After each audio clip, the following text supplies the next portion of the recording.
पंडित भी हो महाज्ञानी हो, बेभौशाली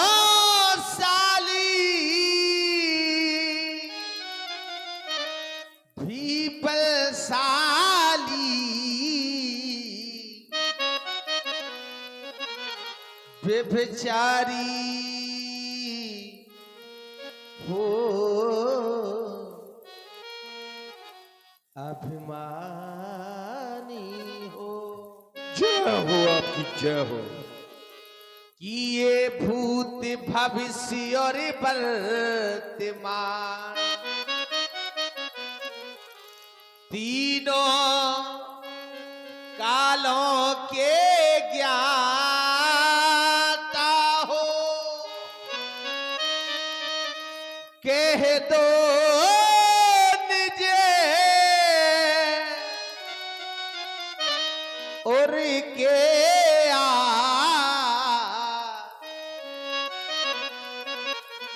जो तुमको भभी दिखलाता हो। भूत भविष्य वर्तमान तीनों कालों के ज्ञाता हो, कह दो न जुर के भाव आज जो तुमको भविष्य दिखलाता हो। आज मैं अपनी मस्तक रेखा के बारे में जानना चाहता हूं। तो सुने ठाकुर, हे राम, तुम्हारी बाम त्रिकुट में पिता मरण वनवास लिखा। हे राम, तुम्हारी दाएं त्रिकुट में इस लंका पथ का नाश लिखा। पुनः लंका विजय के उपरांत सुख नहीं पावे बाम तुम्हारी। एक बार तो तुम्हारे साथ वनवास में आएगी, जिसको इन प्रकार कुछ होगा। फिर जब तुम मुझ पर विजय प्राप्त करके वापिस अयोध्या पहुंच जाओगे तो आपकी पत्नी को पुनः वनवास का कठोर वास झेलना पड़ेगा। सुख नहीं पावे बाम तुम्हारी, पुनः वनवासिन होवेगी। और सुतन संग में राम तुम्हारी, जो सारे भूमंडल के प्रदलित करने वाला इस रावण को मारेगा। और जब उसे कोई नहीं हरा पाएगा तो अपने ही बेटों से पराजित हो जाएगा। सुतन संग में राम तुम्हारी, युद्ध पराजय होवेगी। और जिसके वियोग में तुमने रावण को मारा तो वो क्या होगा? सुतन संग में राम तुम्हारी, युद्ध पराजय होवेगी। धरती में क्षमा जाए सीता, जो वस्तु जहां से प्राप्त हुई थी वहीं पर विलीन हो जाएगी। धरती में क्षमा जाए सीता, बस रोना ही रह जाएगा।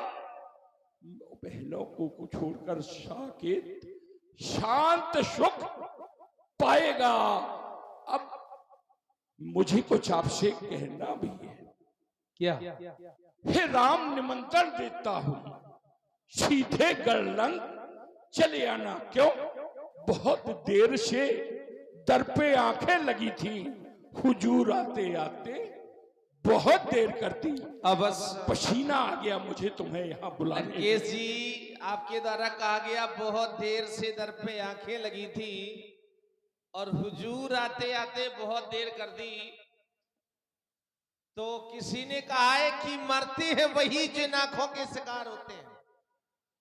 मरते हैं वही जिन आंखों के शिकार होते हैं, गिरते हैं वही जो सहते शिकार होते हैं।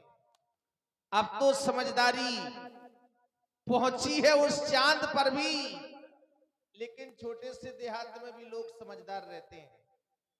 वैसे राम जन्म के हेतु अनेक बहुत से हेतु हैं, लेकिन वर्तमान समय में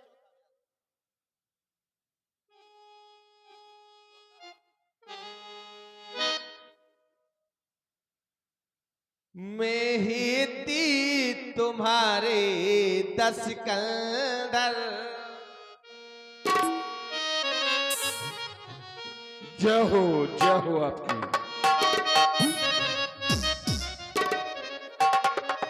मैं ही थी तुम्हारे 10 कंधर। इस अवनी तल पर आया ये थे तुम्हारे 10 कंधर।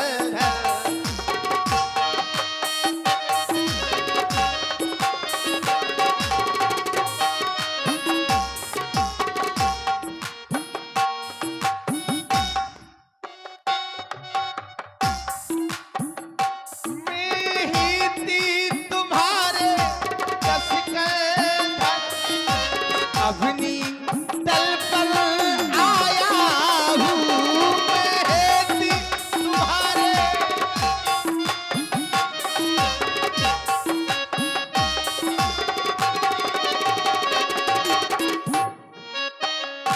अंशों के सहित जन्म लेकर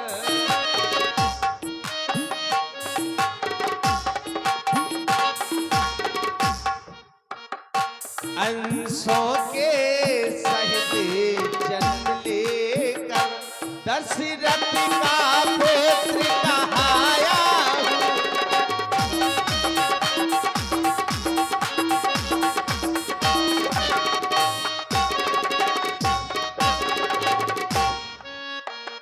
और इतना ही नहीं, कुछ दिवसों में सीता के अवनी का भारी हटाऊंगा। कुछ दिवसों में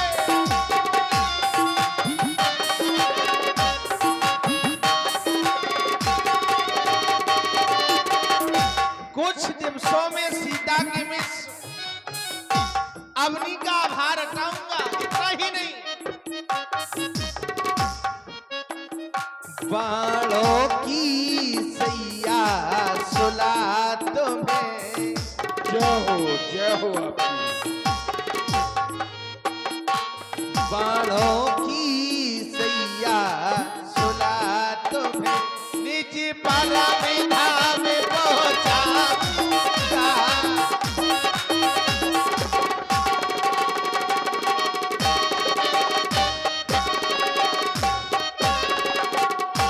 और होगा क्या,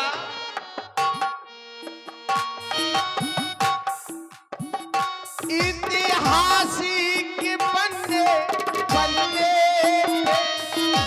हमारी कथा लिखी जाएगी। इतिहास के पन्ने पन्ने हमारी कथा लिखी जाएगी। और पढ़ेगा कौन? सुर नर मुनि किन्नर यक्षादि।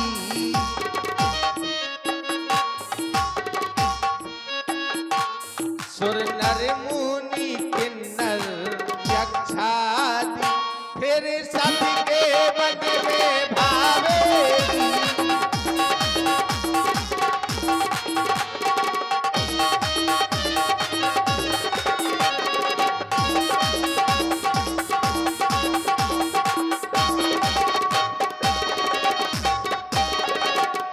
लंकेश जी, अब हमारा तुम्हारा मिलन युद्ध स्थल में ही होगा। जय जय भोलेनाथ की। अभी नहीं, जरा देर ठहरो राम। तमन्ना यही है। क्यों? अभी हमने जी भर के देखा नहीं है। नहीं देख लो, हम देखना चाहेंगे। बिल्कुल। बहुत ही सुंदर मुखाकृति है तुम्हारी, बहुत ही कोमल हाथ है तुम्हारे।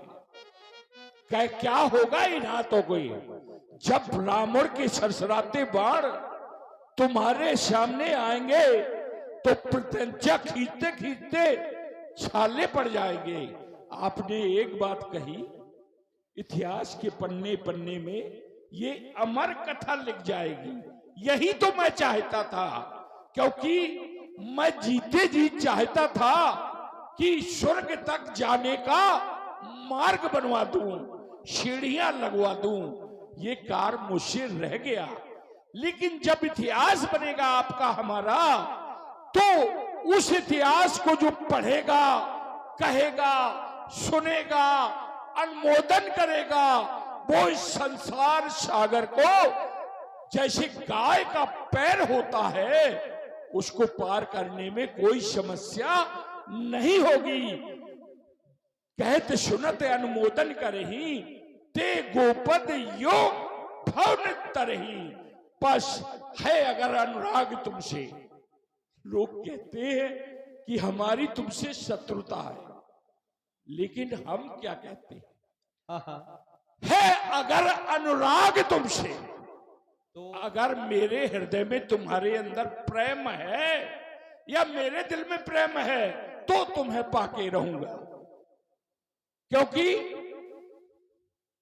अगर मैं आपको पाना चाहता हूं तो संसार की कोई ताकत मुझे नहीं रोक सकती। है अगर अनुराग तुमसे, तो तुम्हें पाके रहूंगा। मुक्त हो आगवा गमन से, फिर न जग में अवतरूंगा। देख कर तुमको है लगता, मन तुम्हारी और खिंचता। वो खिंचते खिंचते ऐसा लगता, मरूंगा तो तुम में मिलके रहूंगा। है अगर अनुराग तुमसे, तो तुम्हें पाके रहूंगा। बोलिए मेरे साथ, हर हर महादेव। हर हर महादेव जी।